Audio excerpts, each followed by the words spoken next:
Bonjour à tous, bienvenue dans ce nouveau numéro de Dimanche en politique. Mon invité cette semaine est Françoise Coutan, vice-présidente Europe Écologie Les Verts de la région Nouvelle-Aquitaine en charge du climat et de la transition énergétique. Bonjour. Bonjour. Alors nous allons voir ensemble quelles sont les avancées environnementales dans la politique régionale. Nous tâcherons de savoir où en sont vos rapports avec Alain Rousset, sachant vos divergences sur des dossiers tels que la prolongation du réseau LGV dans la région. Nous ferons également le point sur la campagne présidentielle et le soutien de Yannick Jadot à Benoît Hamon, ainsi que sur les accords électoraux avec le Parti socialiste en vue des élections législatives.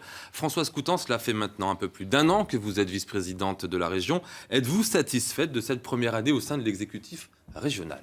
Bien, plutôt, oui. Plutôt satisfaite. Pour ce qui concerne ma délégation, donc la transition énergétique et le climat, je pense qu'on a pas mal avancé.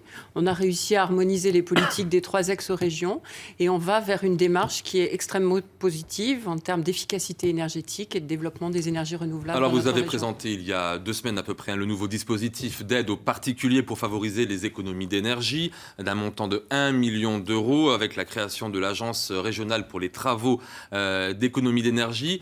Est-ce qu'il s'agit d'un énième saupoudrage à l'efficacité critiquable, comme on a pu en connaître? Justement, non. Justement, non.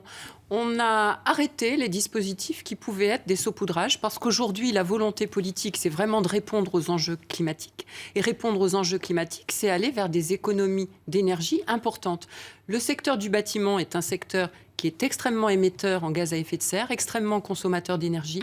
Donc, comment est-ce qu'on s'y prend? Eh bien, on s'y prend aussi auprès des logements des particuliers en proposant un dispositif plus large de rénovation globale de l'habitat, du logement, par ce principe-là qui a été initié d'ailleurs dans l'Ex-Poitou-Charentes avec l'Agence régionale des travaux d'économie d'énergie. Pour être très concret, 440 € pour la phase de diagnostic, plus 270 € pour une phase d'analyse et assistance, soit un total de 710 €. Qui est éligible à ce dispositif? Est-ce que tout le monde peut y avoir accès? La plupart des citoyens vont être éligibles puisqu'on y a mis les modestes et modestes plus. Nous sommes en train de travailler sur le règlement d'intervention qui passera à la plénière du Conseil régional d'avril. Donc tout est en cours de travail, je dirais, par rapport à ce sujet-là. Pardon, modeste plus, c'est ceux qui gagnent moins de 40 000, les foyers qui gagnent moins de 40 000 € bruts par an, c'est ça? Oui, c'est à peu près ça. Enfin, tout dépend du foyer, de la constitution du foyer, évidemment. Tout dépend aussi de l'appartement, de la taille de la maison. Donc il y a tout cela que nous sommes en train de travailler avec les services. Mais je crois que la plupart doivent prendre contact soit avec les espaces info-énergie, soit auprès de leurs artisans, soit directement auprès de l'Agence régionale des travaux d'économie d'énergie pour savoir ce qui se passe, ce qui existe. Il y a également les services de la région qui sont en capacité de répondre. Mais nous souhaitons aller vers la massification de la rénovation énergétique du logement. Nous souhaitons faire des économies d'énergie de l'ordre de 30% d'ici la fin du mandat. Donc, on a besoin d'avoir des techniques et des méthodes et des dispositifs qui soient ambitieux. C'est pour des maisons plutôt anciennes, à partir de quel âge? Les passoires énergétiques, oui, sont des maisons qui ont été construites plutôt autour des années 70, et c'est le cas dans notre région. Il y a beaucoup de logements qui sont des passoires énergétiques. Et nous souhaitons, avec Arte en particulier, mais ce dispositif, ce 1 million d'euros, il est valable pour tout citoyen qui frappe à la porte de la région, d'un espace info-énergie, d'un artisan. Ce n'est pas seulement Arte. Mais au niveau d'Arte, on a un dispositif global de conseils, de diagnostic, de travaux, de suivi post-travaux et également la mise en place du tiers-financement qui permet justement aux ménages de payer la même facture énergétique, mais nous, on se rémunère sur les économies générées par les travaux. Et la priorité, c'est minimum 40% d'économies d'énergie par logement. Je rappelle que Arte, c'est l'Agence régionale pour les travaux d'économie d'énergie. Autre dossier environnemental d'importance, celui de l'écotaxe. Une écotaxe que la région Nouvelle-Aquitaine aimerait pouvoir expérimenter d'une manière un peu différente. De quoi s'agit-il ? Alors, le président Alain Rousset a parlé lors de la dernière session plénière, le 13 février, de la mise en place. Il souhaitait que la région soit volontaire à la mise en place d'une vignette carbone. Tout est à travailler. On ne va pas décider... Surtout le rapport avec les transporteurs, j'imagine. Exactement. On ne va pas décider de manière très arbitraire On va mettre en place une vignette carbone à l'échelle de la Nouvelle-Aquitaine. C'est un travail qui doit se construire d'abord avec le ministère des Transports, avec le ministère des Finances également, puisque quid des recettes, et puis le ministère de l'Environnement en parallèle. Donc il y a tout un travail à faire à l'échelle nationale, puis évidemment localement pour voir comment on peut arriver à cette mise en œuvre. Je sais que les transporteurs sont inquiets. Ils n'ont pas à s'inquiéter. On va travailler avec eux. Il y a déjà des séances de travail avec eux en ce moment Pour l'instant, la priorité, c'est de voir comment on peut construire cette expérimentation avec les différents ministères que je citais précédemment. Et puis ensuite, nous mettrons en place un groupe de travail. Tout est à faire. L'annonce est récente. Elle a à peine un mois. Un mot sur le gouvernement qui va mettre en place une aide, lui aussi, financière de 200 € pour l'achat d'un vélo électrique. Est-ce que c'est la pâtre Ségolène Royal, ça ? Mais c'est bien d'impulser, d'inciter. On est là pour ça, les politiques. Pourquoi la région ne le fait plus ? La région ne le fait plus parce que pour l'instant, ce n'est pas forcément une priorité, ce n'est pas forcément ce qui va être le plus efficace non plus. Mais si l'État le fait, c'est très bien. La région, elle n'est pas là pour faire doublon avec ce que propose l'État. Il y a peut-être des mesures qui sont intéressantes à l'échelle nationale et puis des mesures qui le seront davantage à l'échelle régionale ou locale. Et nous allons devoir construire au niveau de la région le schéma régional d'intermodalité. Peut-être que dans ce cadre-là, vont émerger un certain nombre de dispositifs et d'aides pour justement développer les modes actifs de transport. Alain Rousset était à Villognon cette semaine pour assister à l'inauguration de la LGV Tours Bordeaux en présence du président de la République. Je vous propose d'écouter le patron de la région lors de son discours et son appel du pied vers une extension de la LGV vers le sud. On l'écoute. Il faut que l'on poursuive. Nos amis espagnols et l'Europe ne nous pardonneraient pas de ne pas aller en Espagne. Les Toulousains ne nous pardonneraient pas de desservir la 3e ou 4e ville de France. Et puis il faut répéter à nos concitoyens que le train ne pollue pas, que s'il y a bien entendu de l'espace pris, les compensations environnementales sont assurées. Françoise Coutan, je sais que vous n'avez pas trop envie qu'on parle de transport. Néanmoins, quand même, vous êtes vice-présidente de la région. Le président dit que c'est quand même très bien de faire d'autres lignes LGV. J'imagine que vous n'êtes pas tout à fait d'accord avec cela. Alors, c'est pas que j'ai pas envie de parler de transport, parce que la transition énergétique, c'est aussi le transport. Le transport est le premier secteur émetteur de gaz à effet de serre dans notre région. Donc, c'est vrai qu'il faut mettre en place des mesures. On parlait de la vignette carbone précédemment. Donc, le train, c'est écolo. C'est une bonne mesure. Le train, c'est écolo. Par rapport à l'avion, c'est écolo. Par rapport à la voiture, seul, c'est écolo, bien évidemment. Mais après, regardons quel type de transport, quel type de train nous souhaitons. Moi, je ne suis pas contre la grande vitesse et les écologistes ne sont pas contre la grande vitesse. Quand il s'agit de faire Bordeaux-Paris, on ne va pas y aller en TER, c'est un peu compliqué. Mais qu'est-ce que la grande vitesse ? C'est la première question à se poser. Deuxièmement, quel est le rôle de la région ?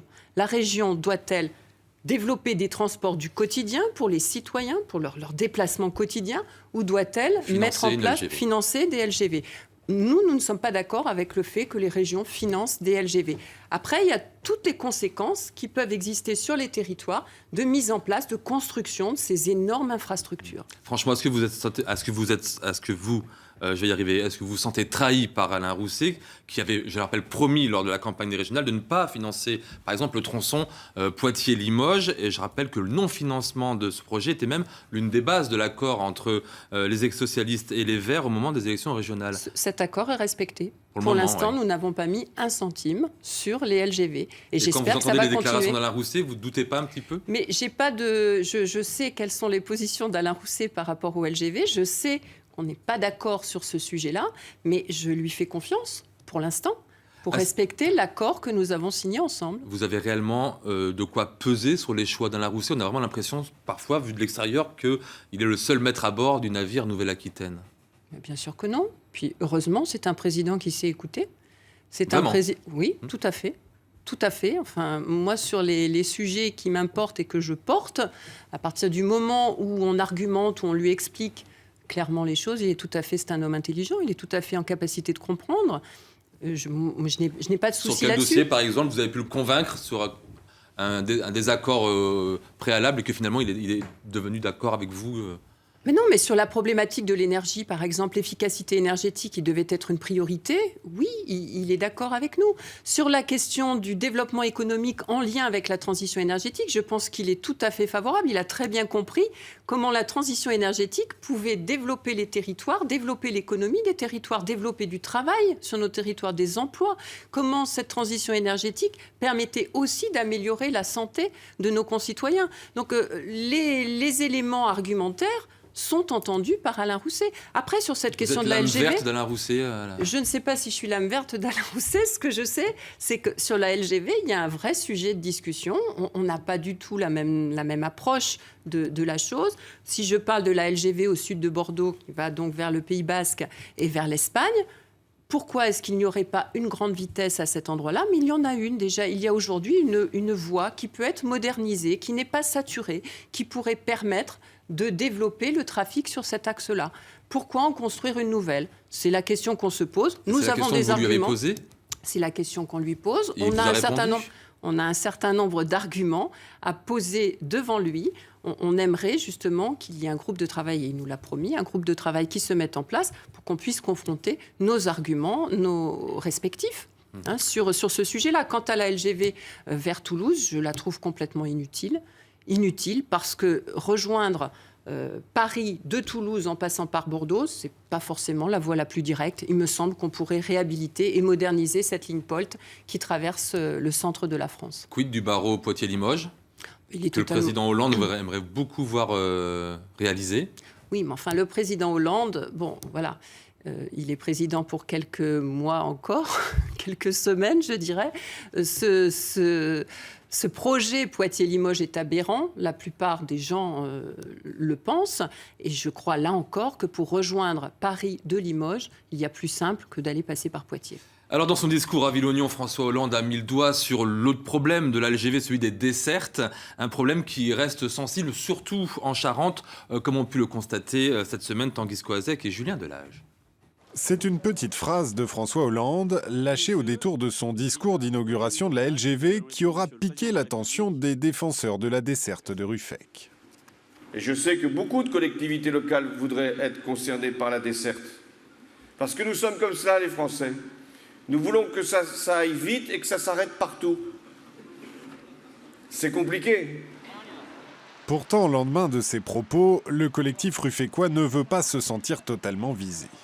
On a des acquis, tels qu'en avait Libourne, Châtellerault, et on veut, au même titre qu'eux, les conserver. À la différence que nous, on se contente de la ligne TGV actuelle. On ne demande pas à utiliser la LGV, ça soit bien clair. Donc notre demande n'est pas du tout incompatible avec les propos du président Hollande. Contre la garantie de tout débordement, le collectif avait obtenu d'être entendu par le conseiller transport de François Hollande et les directeurs TGV et TER de la SNCF. Une audience attentive, mais aucune garantie en retour pour le maintien d'un aller-retour quotidien vers Paris. Ça nous rend surtout déterminés à poursuivre la mobilisation. Vous savez, quand des collectivités territoriales financent à hauteur de 40 millions d'euros un dispositif et une infrastructure privée, on est en droit d'estimer que le service soit rendu aux citoyens et que les TGV de proximité soient maintenus. En janvier dernier, beaucoup d'acteurs locaux s'étaient mobilisés aux côtés du collectif. Ruffec revendique un bassin de vie de 100 000 personnes et la crainte est grande de perdre les guichets de la gare, comme les emplois cheminots qui sont liés au TGV. On sait aussi qu'ils veulent déclasser la ligne. Donc qui dit une ligne qui est déclassée en vitesse, c'est un problème de maintenance. Donc c'est une perte d'emploi aussi pour les agents de la maintenance, les agents des voies. Donc tout ça rapporté, ça fait beaucoup de personnes, une cinquantaine à peu près de personnes qui seraient concernées en gare de Ruffec. En l'absence de réaction de la part de la SNCF, le collectif annonce d'ores et déjà qu'il va enfoncer le clou, quitte à bloquer dans les semaines à venir quelques TGV. Retour sur le plateau de Dimanche en politique avec Françoise Coutan, vice-présidente écologiste de la région Nouvelle-Aquitaine. Est-ce que vous êtes d'accord avec François Hollande quand il dit que finalement les Français ils voudraient le beurre et l'argent du beurre avec les dessertes de la LGV? Il est clair que quand on parle de grande vitesse, c'est pour aller d'un point à un autre le plus rapidement possible. Donc si on s'arrête partout, on n'a pas le même résultat.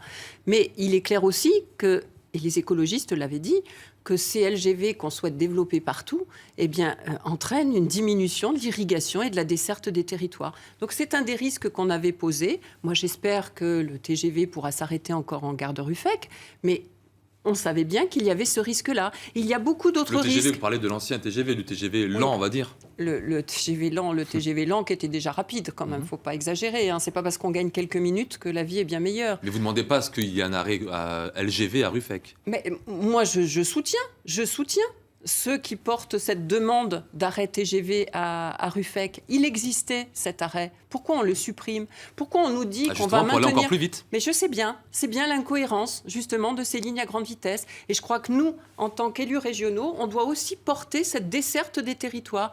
Et on parlait précédemment de Poitiers-Limoges, mais j'aimerais quand même dire un mot sur Angoulême-Limoges. Qui est une ligne qui doit être modernisée. Il y a quand même des tronçons sur lesquels on roule à 40 km/h, ce qui est juste inadmissible. Il y a un risque véritablement de fermeture de cette ligne. Il y a une mobilisation, que ce soit côté Limousin ou côté Poitou-Charentes, pour essayer de maintenir cette ligne. Je sais que les élus régionaux se battent aussi dans ce sens-là, mais je sais qu'SNCF Réseau ne va pas forcément faire le job. On a inscrit la modernisation de cette ligne, et j'en sais quelque chose, puisque j'étais au transport dans la mandature précédente. On a inscrit la modernisation de cette ligne dans le cadre du contrat de plan État-région. SNCF Réseau devait répondre à cet engagement. Aujourd'hui, quid de SNCF Réseau? Il y a un recours ? En ce moment, il y a une mobilisation qui est en train de s'organiser parce que moi, je suis très inquiète. Pour développer ces lignes à grande vitesse, SNCF Réseau est complètement polarisé sur ces lignes à grande vitesse et ça veut dire que le réseau secondaire est complètement oublié. Or, le réseau secondaire est dans un piteux état et ça fait plusieurs dizaines d'années que c'est le cas. Donc aujourd'hui, c'est dangereux. Très concrètement, vous êtes politique, vous êtes dans l'exécutif régional, vous allez faire quoi pour mettre la pression sur SNCF Réseau? Mais moi, j'entends ce qui se passe sur les territoires et je fais remonter aux élus en charge de ces questions-là, et en l'occurrence Renaud Lagrave et Jackie Aymon, qui est délégué au TER, qui l'était dans la précédente mandature également dans l'ex-Poitou-Charentes. Bon, ils ont conscience de cette problématique-là, ils se battent. Maintenant, je pense qu'il y a une mobilisation de l'ensemble des élus du territoire, charentais et limousin, pour essayer de maintenir cette ligne qui est importante parce que je rappelle qu'elle dessert des lycées, que des étudiants, des lycéens utilisent cette ligne tous les jours pour aller travailler. La campagne de l'élection présidentielle apporte chaque semaine son lot de surprises, pour ne pas dire chaque jour finalement. L'effacement de Yannick Jadot au profit de Benoît Hamon est une première en cela que c'est grosso modo la première fois depuis 1969 qu'il n'y aura 14. Pas de candidat écologiste à la présidentielle. Est-ce que c'est dur à digérer? Depuis 1974, oui, il y a toujours eu un candidat à l'élection présidentielle. Est-ce que c'est dur à digérer? Vous dites l'effacement de Yannick Jadot. Moi, je ne le prends pas comme ça. Yannick Jadot a su, avec une grande humilité, trouver un moyen de s'unir à Benoît Hamon pour pouvoir avoir un portage de l'écologie politique durant cette campagne des présidentielles. Cette campagne de présidentielle est juste ahurissante. Donc, qu'est-ce qu'on fait aujourd'hui pour essayer de maintenir l'écologie politique dans les projets des différents candidats? Qui, selon les sondages, représente 2% en tout cas des intentions de vote pour le présidentiel. Donc, mais c'est 2%. Est-ce que vous comprenez cette faiblesse justement de l'écologie politique? En tout cas, ça fait quelques élections où les scores sont pas bons depuis Eva Joly. Comment vous le comprenez ça? Mais c'est justement très étrange de voir comment les citoyens expriment au quotidien la nécessité d'aller vers des transitions, que ce soit la transition écologique, énergétique, démocratique, et votent en ce sens-là sur des élections plutôt locales et sur les élections nationales. Donc on se retrouve toujours à 2%. Écologie Les Verts. Le problème, il ne vient pas seulement d'Europe Écologie Les Verts, je ne crois pas. Il vient aussi de la manière dont on peut expliquer ou pas un projet. Regardez quand même comment les médias ont couvert les différentes expressions des candidats au présidentiel jusqu'alors. On voyait très peu Yannick Jadot, on entendait très peu parler du projet écologiste. On n'a jamais autant parlé de la COP21. Quand il y a eu la COP21, c'était... Oui, mais la COP21, c'était en décembre 2015. La COP22, on en a déjà beaucoup moins parlé. Et pourtant, les enjeux sont toujours aussi importants. C'était pas à Paris. C'était pas à Paris, mais c'était pas très loin non plus.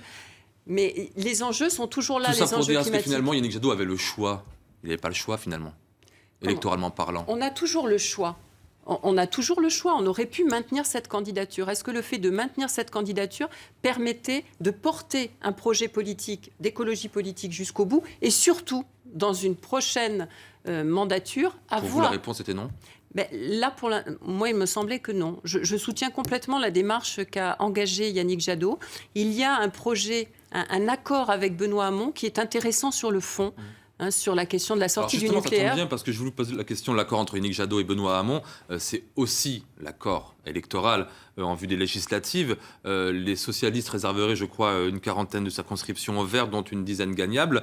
Question simple, parmi les circonscriptions réservées, est-ce qu'il y en a en Poitou-Charentes?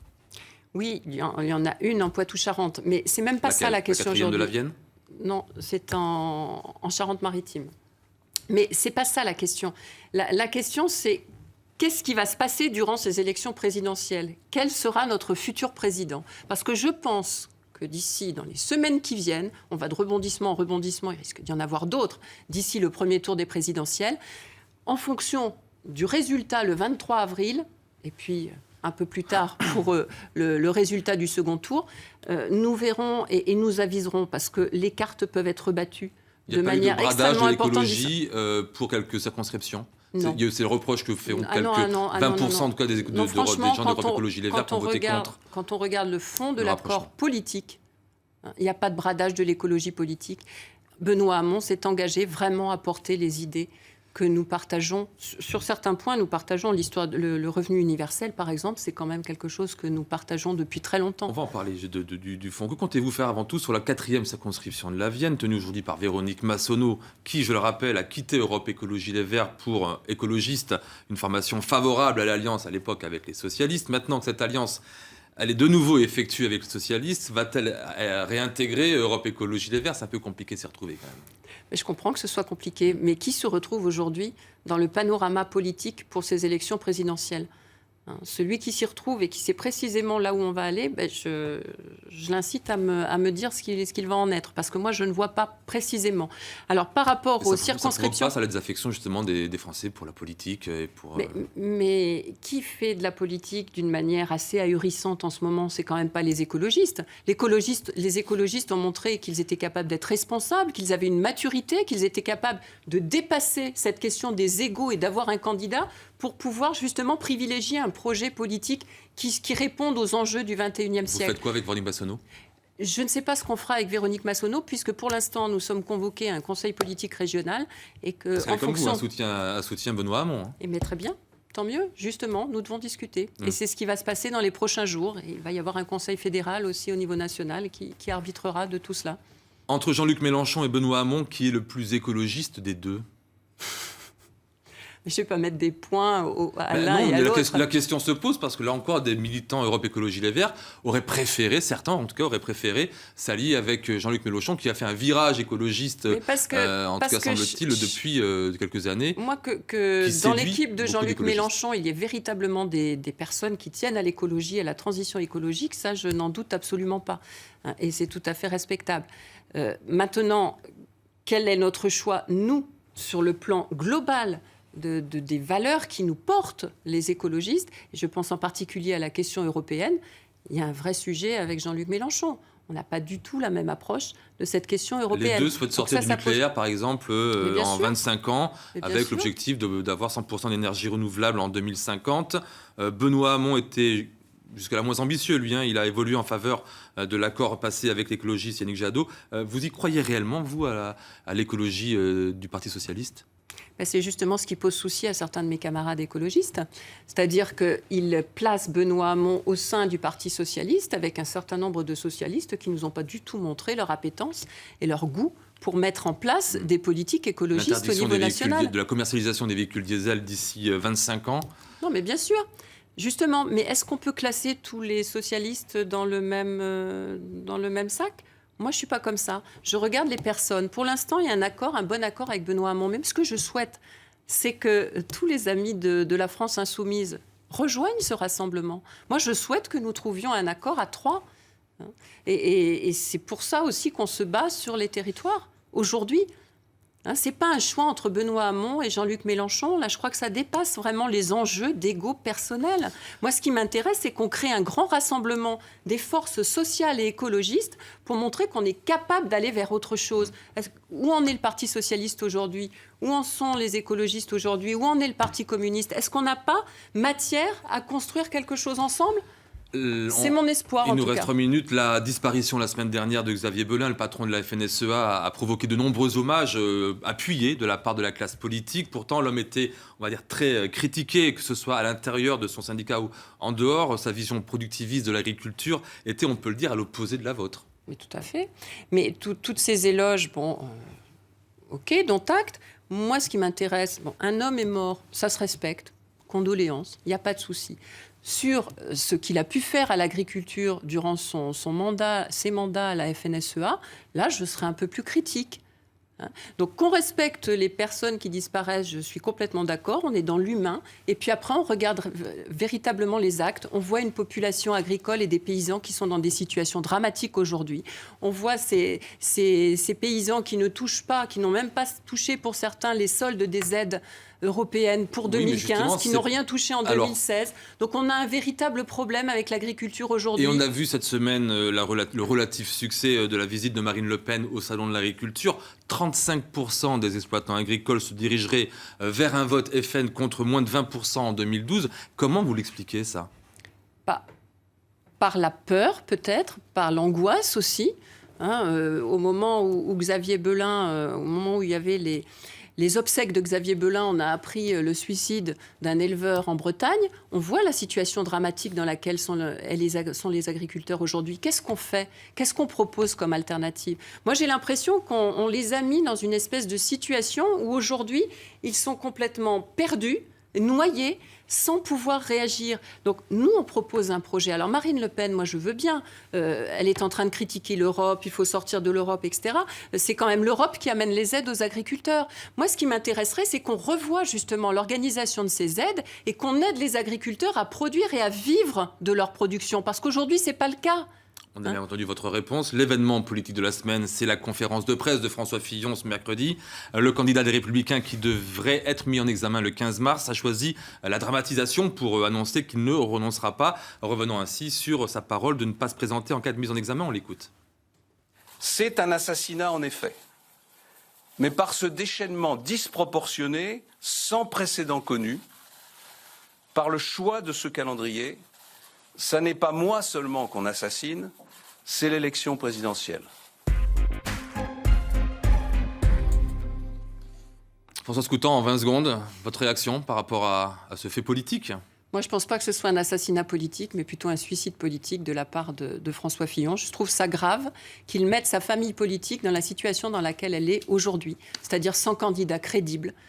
Un candidat qui défie les institutions, qui souhaite occuper les plus hautes fonctions dans notre pays et défie les institutions. Je trouve ça très grave, mais dont acte. C'est la fin de cette émission. Merci François Skoutan d'avoir accepté notre invitation. Le temps passe très vite, j'avais plein d'autres choses à vous demander, mais tant pis, ce sera pour une prochaine fois. Pour voir ou revoir ce numéro de Dimanche en politique, rendez-vous sur le site de France 3 Nouvelle-Aquitaine. La semaine prochaine, émission Grande Région. Moi, je vous retrouve dans 15 jours. Mon invité sera le député maire socialiste de Poitiers, Alain Claes. Pour l'heure, place au journal régional. Et ensuite, ce sera la suite de Dimanche en politique. Francis Letellier reçoit Jean-Luc Mélenchon. Excellente journée à toutes et à tous.